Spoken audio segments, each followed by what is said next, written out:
If you're like many people, you probably find that money seems to disappear like water through a sieve. You probably don't consider yourself to be extravagant, but for some reason, by the time your next paycheck comes, you're already hurting for money. Why does this happen, and what can you do about it? Well, a lot of it has to do with a lack of awareness. We can often treat our finances the same way we treat brushing our teeth. It is just a daily routine that we don't even pay much attention to. In order for us to stay on top of our game financially, we need to be aware at all times. Hey, I'm Kim. The other day, I heard a quote from Dave Ramsay where he said, "You've got to tell your money what to do, or it will leave." And nowhere is this truer than when you find yourself shelling out cash for things you don't even need. But how do you know which things not to buy?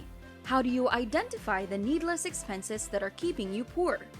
Well, in this video, I'm going to share the 6 of the most common needless expenses that are making your future dreams of financial abundance a reality. Are you ready?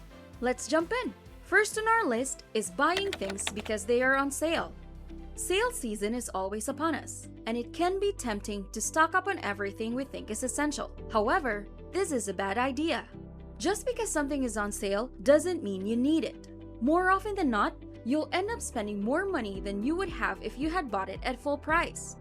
Indeed, the marketing world is a deceptive place. It's easy to get caught up in false advertising and other sales tactics. Here's another marketing strategy you'll often see: giving away products for free with the promise of saving money or getting an item at a lower cost than its actual market price. This is called a loss leader.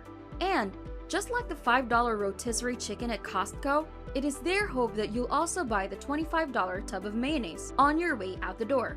So, next time you're tempted to buy something simply because it's on sale, take a step back and ask yourself if you really need it.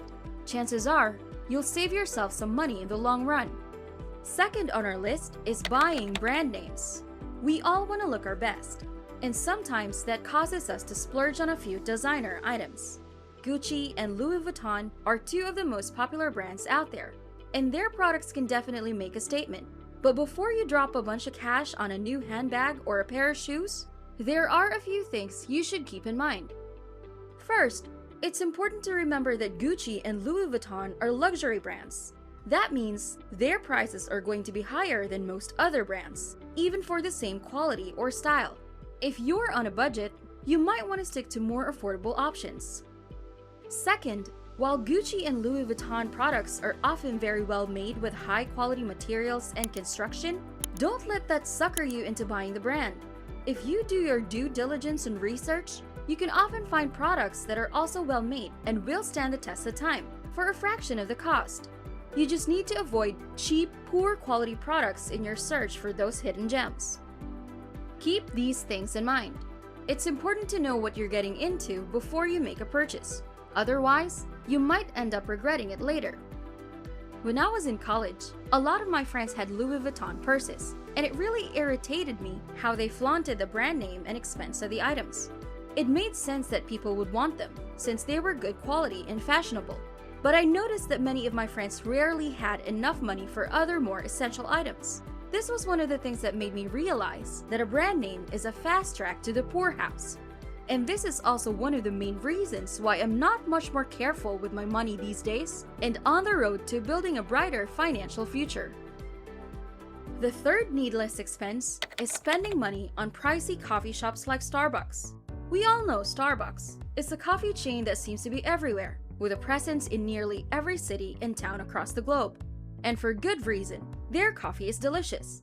I'm definitely a fan, and often find myself stopping by for my morning cup of joe. Of course, there are plenty of other great coffee places out there, but for me, Starbucks is always my go-to. Unfortunately, all of those visits add up. Starbucks isn't the cheapest place for coffee, so it's one of the unnecessary expenses that are worth cutting down. If you're like me and can't bear to part with your Starbucks habit, there are ways to save. For example, you can order smaller sizes or skip the add-ons like syrups and flavored coffees. Or you can cut back on visits by making coffee at home more often. I now have a Nespresso Vertuo machine, and while there was an initial cost to buy the appliance, I've saved hundreds of dollars, since each cup of coffee only costs around $1. Whatever route you decide to take, curbing your Starbucks habit can save you a lot of money in the long run. Fourth on our list is buying a car, specifically buying a new car. Of course, whenever possible, we should try to have our main means of transportation be our two legs, a bicycle, or public transportation. However, if you ever live somewhere where you need a car, definitely consider buying a used instead of new one. New cars are one of the biggest financial traps that most Americans fall into.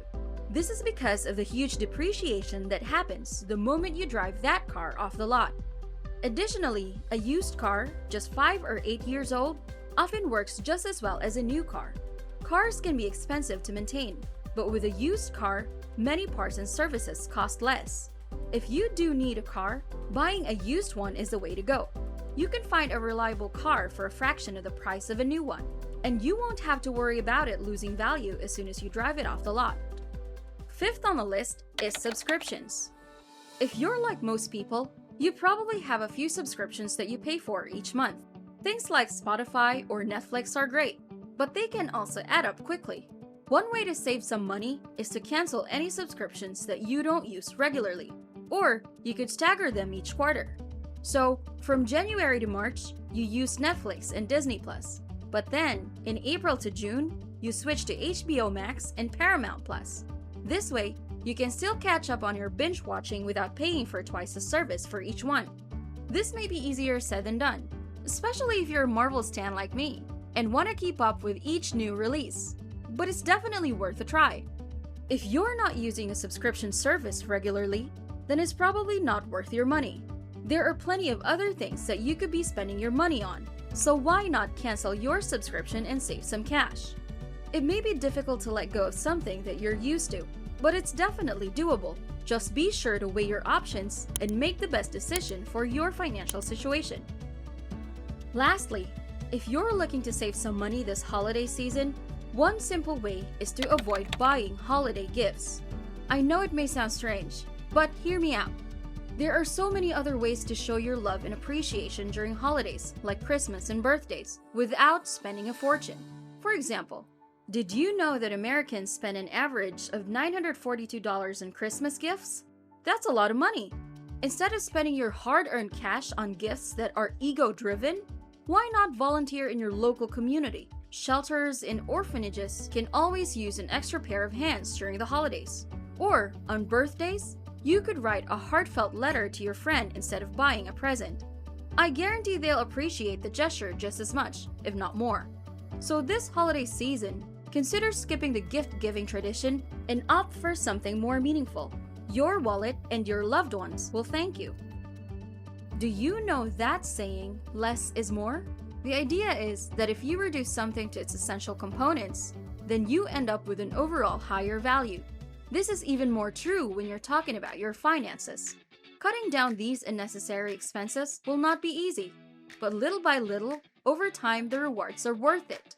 And if you want even more money-saving life hacks, then check out this video where I share 10 amazing hacks that will save you tons of money. See you there!